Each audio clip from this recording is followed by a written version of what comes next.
Hello students, welcome to my channel. इस video में हम डिस्कस करेंगे जेईई मेन 2020 सितंबर 2 का morning shift paper. Chemistry portion में आपको जितने क्वेश्चन पूछे गए हैं, मेमोरी बेस पे हमें जितने अवेलेबल हो पाए हैं, वो हम इस वीडियो में डिस्कस करेंगे। पहला क्वेश्चन है, find the number of chiral centre in penicillin. ये क्वेश्चन बिल्कुल सेम क्वेश्चन जैन में भी पूछा गया था। जैन शिफ्ट के पेपर में स्ट्रक्चर नहीं गिवन था और इस बार आपके पास ये अच्छी बात रही कि इसका स्ट्रक्चर गिवन था। तो यहाँ पे आप देखेंगे कोई कितने कायरल सेंटर प्रेजेंट है। तो यहाँ से हम सबसे पहले देखते हैं, जो मैं स्टार मार्क कर रही हूँ, these carbon are chiral carbon. Chiral carbon होने की कंडीशन क्या होती है? All 4 atom around the carbon should be different. तो अब यहाँ से देखिए, एक तरफ हाइड्रोजन से अटैच है, एक तरफ नाइट्रोजन से, यहाँ पर सी डबल बॉन्ड ओ से अटैच है और यहाँ पर ये डिफरेंट टाइप ऑफ कार्बन से अटैच है। तो ये हमारा पास बना first chiral centre. Second chiral centre बनेगा ये, इसकी तरफ एक तरफ हाइड्रोजन से अटैच है, दूसरी तरफ सल्फर, तीसरी तरफ नाइट्रोजन और यहाँ पर एक डिफरेंट टाइप की बॉन्डिंग प्रेजेंट होगी। तो ये हमारा हुआ second chiral centre. Third chiral centre होगा हमारे पास में दिस कार्बन एटम। इसके एक तरफ COH अटैच्ड है, एक तरफ नाइट्रोजन, एक तरफ कार्बन जिसके साथ में 2 CH3 और सल्फर अटैच होंगे। तो ये हमारे पास हुए 3 कायरल सेंटर। अब हम बाकी के बारे में भी डिस्कस करते हैं कि बाकी कायरल सेंटर क्यों नहीं है। पहले मैं आंसर लिख देती हूँ, there are 3 chiral centre in this molecule. ये हमारा आंसर रहेगा। नाइट्रोजन यहाँ पर कायरल सेंटर क्यों नहीं है? नाइट्रोजन में क्या होगा, लॉन पेयर प्रेजेंट होता है और ये लॉन पेयर क्या कर सकता है, पार्टिसिपेट करता है आगे रेजोनेंस में। इसी तरह से यहाँ पर भी हम देख सकते हैं, नाइट्रोजन के पास में लॉन पेयर है, ये भी इसके साथ में क्या हो सकता है, रेजोनेंस में प्रेजेंट हो सकता है। तो ये दोनों nitrogen can not be chiral centre. अब हम बात करते हैं सल्फर की। सल्फर के पास में 2 लॉन पेयर प्रेजेंट है, तो जैसे 2 ग्रुप सिमिलर प्रेजेंट है वैसे ही 2 लॉन पेयर सिमिलर हो गए, तो this can not be chiral centre. इस कार्बन को अगर हम चेक करते हैं तो यहाँ पर 2 CH3 बिल्कुल सेम है, इसलिए ये कायरल सेंटर नहीं हो सकता। यहाँ पर इस कार्बन की बात करते हैं तो this carbon is doubly bonded. Doubly और triply bonded carbon can not be chiral centre. तो ये हुआ हमारा first question. Number of chiral centre in penicillin molecule is 3। Next memory burst question is, right the IUPAC name of this compound. देखिए, IUPAC नेम लिखना है, it is very simple question. IUPAC naming के ruling के according हमें क्या करना है, लॉन्गेस्ट पॉसिबल चेन चूज करनी है। तो this is our longest possible chain और अब हमें देना है मिनिमम पोजीशन टू सब्सटीट्यूएंट। हमारे पास में एक ही सब्सटीट्यूएंट बचा हुआ है, दैट इज हाइड्रोक्सी। तो इसमें क्या करेंगे हम, 1 2 3 4। यहां से इसके लिए नेमिंग क्या हो जाएगी, 2 हाइड्रोक्सी ब्यूटेन 1 4 डाइओइक एसिड। बहुत ही सिंपल सा एग्जांपल था ये आपके पास में। इस बार का केमिस्ट्री पेपर कंपैरेटिवली काफी इजी आया है। ये है हमारे पास में name for this IUPAC name for this compound. Next question है, arrange the following in increasing order of reactivity with HCN। HCN के साथ में हमने किसकी रिएक्टिविटी देखनी है? यहाँ पे HCN के साथ में हम रिएक्टिविटी देख रहे हैं एल्डिहाइड ग्रुप की। एल्डिहाइड ग्रुप का मतलब हमारे पास में यहाँ पे है nucleophilic addition reaction. Nucleophilic addition reaction का मैकेनिज्म देखते हैं पहले। न्यूक्लियोफिलिक एडिशन रिएक्शन का मैकेनिज्म, जैसे ये एल्डिहाइड ग्रुप प्रेजेंट है तो इसमें क्या होगा, पहले पाई इलेक्ट्रॉन शिफ्ट हो जाएंगे टुवर्ड्स ऑक्सीजन और यहाँ पर आ जाएगा कार्बन पे पॉजिटिव चार्ज। जो भी न्यूक्लियोफाइल अटैक करेगा वो इस कार्बन पॉजिटिव के ऊपर अटैक करता है। तो हमें ये देखना है कि इनमें से कार्बन के ऊपर, एल्डिहाइडिक कार्बन के ऊपर सबसे ज्यादा पॉजिटिव चार्ज किस में आएगा। तो अब हम चेक करते हैं ग्रुप्स को। ये है हमारे पास में OCH3। OCH3 के ऊपर होता है plus M effect. NO2 group -M, OCH3 +M और यहाँ पे ये NO2 -M। तो हमारे पास में जो इलेक्ट्रॉन विड्रॉइंग ग्रुप आएंगे ये हमेशा इलेक्ट्रॉन डेंसिटी कार्बन के ऊपर कम करेंगे और न्यूक्लियोफिलिक अटैक को इजी करेंगे। तो सबसे पहले तो हमारे पास में ये दोनों, इनकी रिएक्टिविटी ज्यादा होगी विद HCl। तो अब इन दोनों में से किसकी ज्यादा होगी, ये हम लेंगे ऑर्थो पोजीशन पर। ऑर्थो पोजीशन पर अगर हमारे पास इलेक्ट्रॉन विड्रॉइंग ग्रुप प्रेजेंट है तो ये रिएक्टिविटी को ज्यादा इंक्रीज कराएंगे। और अब सेकेंड हम देख सकते हैं, सबसे ज्यादा रिएक्टिविटी किसकी हो जाएगी, बी की। उससे कम किसकी होगी, सेकंड जो इलेक्ट्रॉन विड्रॉइंग प्रेजेंट है मेटा पोजीशन पे, उसके लिए रिएक्टिविटी हो जाएगी। अब हमारे पास में ये दो हैं प्लस M वाले, तो सबसे कम हम ये कह सकते हैं कि सबसे कम रिएक्टिविटी हम निकाल सकते हैं। सबसे कम रिएक्टिविटी के लिए आप ये चेक करिए, यहाँ पर ऑक्सीजन के पास में लॉन पेयर है, ये अपने इलेक्ट्रॉन यहाँ देगा, ये इलेक्ट्रॉन अपने पास यहाँ शिफ्ट कर सकता। अगर ये यहाँ इलेक्ट्रॉन शिफ्ट करेगा तो कार्बन का जो पॉजिटिव चार्ज है वो काफी हद तक कंपनसेट हो जाएगा। तो कार्बन पर अगर पॉजिटिव चार्ज कम हुआ तो न्यूक्लियोफिलिक अटैक उतना ही मुश्किल हो जाएगा। तो इसका मतलब हमारे पास में सबसे कम रिएक्टिविटी किसके लिए होगी, ए की। तो बाकी आप रिमेनिंग ऑर्डर बना सकते हैं, ये आ जाएगा हमारे पास में सी। तो ये बनेगा हमारा order for reactivity with HCN for the following compounds. Next question, benzyl amine में बी एल्काइलेटेड एज शोन। ये हमारे पास में एक रिएक्शन गिवन है बेंजाइल अमीन के लिए, और इसमें हमें पूछा गया है विच of the following halide is the best suited for the reaction through SN1 mechanism. देखिए SN1 मैकेनिज्म की सबसे खास बात क्या होती है, फॉर्मेशन ऑफ कार्बोकेटायन। SN1 में बनते हैं इंटरमीडिएट कार्बोकेटायन। तो ये क्वेश्चन तो आपके लिए बहुत इजी हो गया। तो आप क्या करेंगे, सिंपली आपने देखना है कि यहाँ पर सबसे ज्यादा स्टेबल कार्बोकेटायन कौन बनाएगा। कार्बोकेटायन बनाने के लिए हम क्या करेंगे, यहाँ से हैलाइड को रिमूव करा दीजिए। अगर हम इसे रिमूव करवाते हैं तो पॉजिटिव चार्ज किसके ऊपर आएगा, यहाँ पर आ रहा है। और अब आप देखेंगे इनमें से सबसे ज्यादा स्टेबल कार्बोकेटायन कौन सा होगा, this is the most stable carbocation, this is benzyl carbocation. तो यहाँ पर हमारे पास में सबसे बेस्ट ऑप्शन है सी। हाँ जी, अब आते हैं नेक्स्ट क्वेश्चन पे। 4 कंपाउंड्स ABCD को हीट किया गया है, different gases are obtained, the compound which releases paramagnetic gas. हमारे पास में ऐसा कंपाउंड बताना है जो पैरामैग्नेटिक गैस रिलीज करता है। तो सबसे पहले तो देखते हैं सबको हीट करवाने के बाद में गैसेस कौन सी निकलती है। This is lead nitrate. Lead nitrate को हीट करेंगे तो मिलेगी NO2 gas. Ammonium nitrite, ammonium nitrite को हीट करते हैं तो मिलता है नाइट्रोजन गैस। अमोनियम क्रोमेट को हीट करेंगे तब भी हमें नाइट्रोजन गैस मिलेगी। और सोडियम एजाइड, इसको तो अगर आप हीट करते हैं तो हमें मिलती है प्योरेस्ट नाइट्रोजन। तो ये भी नाइट्रोजन बनाने का रहेगा। तो हमें पता है नाइट्रोजन गैस कैसी होती है, nitrogen gas is diamagnetic, because इसमें MOD में अगर हम डायग्राम देखते हैं तो हमें पता लगेगा कि इसके पास एक भी अनपेड इलेक्ट्रॉन नहीं बचता। बट NO2 के पास एक अनपेड इलेक्ट्रॉन है। NO2 का अगर हम लुईस स्ट्रक्चर चेक करते हैं तो ये आता है NO2 का स्ट्रक्चर, जिसके पास में एक अनपेड इलेक्ट्रॉन भी रहता है। तो यहाँ से ये बनेगी पैरामैग्नेटिक गैस। तो इसमें से हमारा ऑप्शन सही हो जाएगा लेड नाइट्रेट। नेक्स्ट क्वेश्चन पर आते हैं। It is from electrochemistry. यहाँ पर हमें दिया हुआ copper +2 + SN giving copper + SN+2, दोनों की कंसेंट्रेशन गिवन है। और E0 कॉपर के लिए है 0.34 वोल्ट और SN के लिए -0.16 वोल्ट, ये गिवन है। लेकिन हमें अलग अलग रिसोर्सेज से ये जो क्वेश्चन मिला है इसके अंदर सबने अलग अलग क्वेश्चंस डाले हैं कि क्या पूछा गया है इसमें। तो ये थोड़ा सा डाउटफुल है कि इस क्वेश्चन में क्या पूछा गया था, डेल्टा G0, डेल्टा G या स्लोप ऑफ ग्राफ। तो मैं तीनों चीजों को ही सॉल्व करके आपको बता रही हूँ। सबसे पहले हम डेल्टा G0 को सॉल्व कर सकते हैं। डेल्टा G0 को सॉल्व करना है तो हमें चाहिए NF E0 cell. E0 cell की वैल्यू यहाँ से कितनी आ जाएगी, हमारे पास में कैथोड माइनस एनोड दोनों वैल्यूज हैं। तो कैथोड माइनस एनोड करेंगे तो यहाँ पर कितना आ जाएगा हमारे पास आंसर, माइनस के साथ में। तो minus number of electron exchange is 2, Faraday's constant is 96500। और E0 सेल की वैल्यू कितनी आ जाएगी जब हम इन दोनों को ऐड करवाएंगे, तो ये हमारे पास में आ जाएगा 0.50 वोल्ट। तो ये हमने कर दिया। यहाँ से आप इसे सॉल्व करके इजीली निकाल सकते हैं। तो हमारा आंसर कितना बन जाएगा, -96500। ये हमारे पास में आ जाएगा जूल्स में। अब हम इसके बाद नेक्स्ट स्टेप क्या कर सकते हैं, अगर हमने डेल्टा G निकालना है तो डेल्टा G निकालने के लिए क्या करेंगे आप, -NF E सेल निकालना पड़ेगा हमें। E सेल निकाल सकते हैं हम नर्स्ट इक्वेशन से। तो नर्स्ट इक्वेशन को सॉल्व करते हैं तो कितना आएगा, E cell is equal to +0.50 - 0.0591 divided by 2 log 1/1। log 1/1 की वैल्यू कितनी हो जाएगी, log 0, log 1, और log 1 की वैल्यू होती है 0। तो ये पूरी टर्म 0 हो जाएगी। तो ई सेल की वैल्यू भी हमारे पास में कितनी आएगी, E cell is also equal to 0.5। और यहाँ से अब हमारे पास में अगर लास्ट वैल्यू है तो डेल्टा जी की वैल्यू भी सेम आ जाएगी, -96500 जूल्स। लास्ट हमारे पास में बचता है कि इन केस अगर आपको स्लोप पूछा गया है तो स्लोप के लिए हम ग्राफ बना देते हैं। तो ग्राफ बनाएंगे तो क्या आएगा, डेल्टा जी कैसा बनेगा हमारे पास में, नेगेटिव स्लोप के साथ में। तो ये ग्राफ बन गया हमारे पास में। और इसका स्लोप किसके इक्वल होगा, slope is equal to -NF। और यहाँ पे हमें पता है नंबर ऑफ इलेक्ट्रॉन एक्सचेंज कितने हुए हैं, 2। तो इसके लिए हम क्या लिख सकते हैं, स्लोप की वैल्यू है -2F। तो इसको जिस भी फॉर्म में पूछा गया हो हमें कोई फर्क नहीं पड़ता, जिस भी फॉर्म में पूछा गया है we can calculate this. Next question है हमारा कोऑर्डिनेशन केमिस्ट्री से।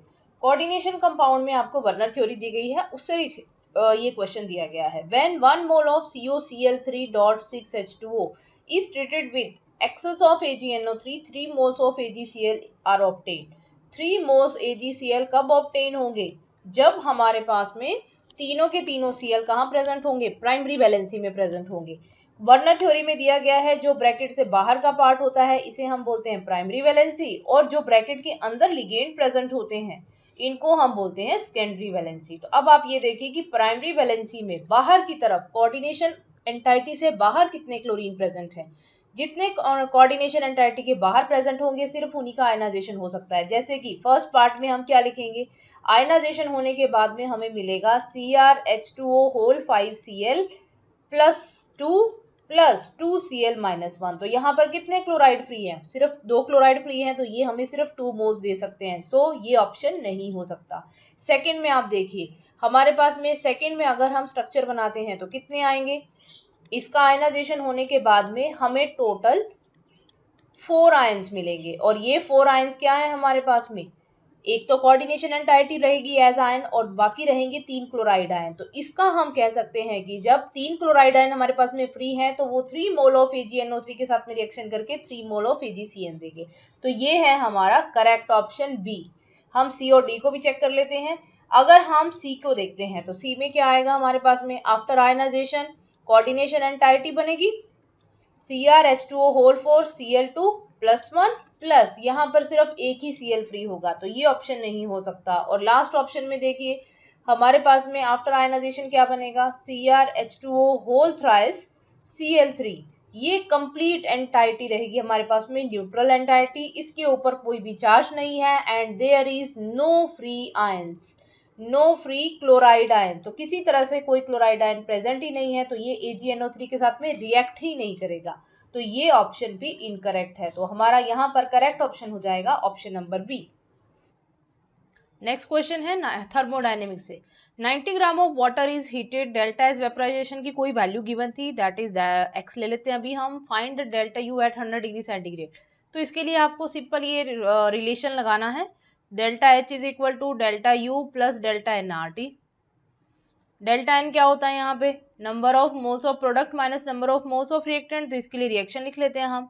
H2O लिक्विड को हमने किस में कन्वर्ट करना है? H2O गैस में। अगर गैस में कन्वर्ट करेंगे तो डेल्टा एन की वैल्यू कितनी आ जाएगी हमारे पास में? 1 माइनस 0 इज इक्वल टू 1। अब डेल्टा एच की वैल्यू गिवन है, डेल्टा यू निकालना है, तो साइड चेंज कर देते हैं। तो ये बन जाएगा delta H minus delta N R T. R universal gas constant 8.314 यहाँ यूज करते हैं। T is temperature 100 degree centigrade का, इसमें क्या करना है आपने? इसको केल्विन स्केल में कन्वर्ट करके लिखना है। तो मान लो मैं ऐसे लिख रही हूँ, तो x किलो जूल है minus 1 into R 8.314 into 10⁻³ kilo joule में कन्वर्ट करने के लिए, और यहाँ आ जाएगा 373। तो जो भी ये वैल्यू गिवन होगी x, उसके अकॉर्डिंग आप डेल्टा यू निकाल सकते हैं। नेक्स्ट क्वेश्चन आया था from metallurgy, froth flotation process के बारे में। तो फ्रोथ फ्लोटेशन प्रोसेस के बारे में इंपॉर्टेंट बातें क्या क्या हैं? सबसे पहले तो ये हम किसके लिए यूज करते हैं? सल्फाइड ओर्स के लिए। सल्फाइड ओर्स वो हमने किस में डिसॉल्व करवाना है? एक ऐसे सॉल्यूशन में जिसमें हमने ऑयल प्लस वाटर मिक्स किया हुआ ऑलरेडी, फिर हॉट एयर पास करते हैं जिससे कि और सारा ऊपर फोम में आ जाता है ऑयल के साथ में मिक्स होकर, और जो गैंग और इम्प्योरिटीज होती है वो नीचे रह जाती है वाटर के साथ में मिक्स हो गई। तो इसके बाद में हमारे पास में नेक्स्ट क्या आ जाता है यहाँ पे कि हमने एक डिप्रेसेंट ऐड करना है इसके अंदर। डिप्रेसेंट यहाँ पर होता है NaCN। ये क्या करता है? डिप्रेस करता है इम्प्योरिटीज को फ्रोथ में आने के लिए। तो ये डिप्रेसेंट हमारे पास होता है NaCN। तो इस टाइप के कोई भी क्वेश्चन पूछे जा सकते हैं froth flotation process. Next question है from periodic table, which property has different order with respect to other? Atomic radius, ionisation energy, electron gain enthalpy, electronegativity. अब आप यहाँ से चेक करो, हमारे पास में अगर हम पीरियड वाइज चेक करते हैं तो पीरियड वाइज क्या होगा? यहाँ पे पीरियड वाइज प्रॉपर्टीज कैसे होंगी? अगर हम रेडियस की बात करते हैं तो रेडियस एक पीरियड में क्या होती है? डिक्रीज। अगर हम बात करते हैं आयनाइजेशन एनर्जी की तो ये एक पीरियड में इंक्रीज होगी।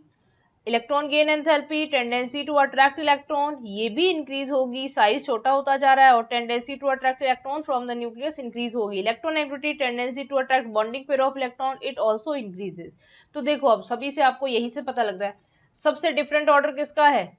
एटॉमिक रेडियस का बाकी सारी वैल्यूज इंक्रीज हो रही है, सिर्फ एटॉमिक रेडियस ऐसा है जो डिक्रीज हो रहा है। तो इस क्वेश्चन का आंसर हो जाएगा एटॉमिक रेडियस। देखिए नेक्स्ट क्वेश्चन है, ये है from surface chemistry colloidal solution. Which of the following is a solid sol. Solid sol का एग्जांपल कौन सा है इनमें से, बटर, पेंट, जेमस्टोन, केक।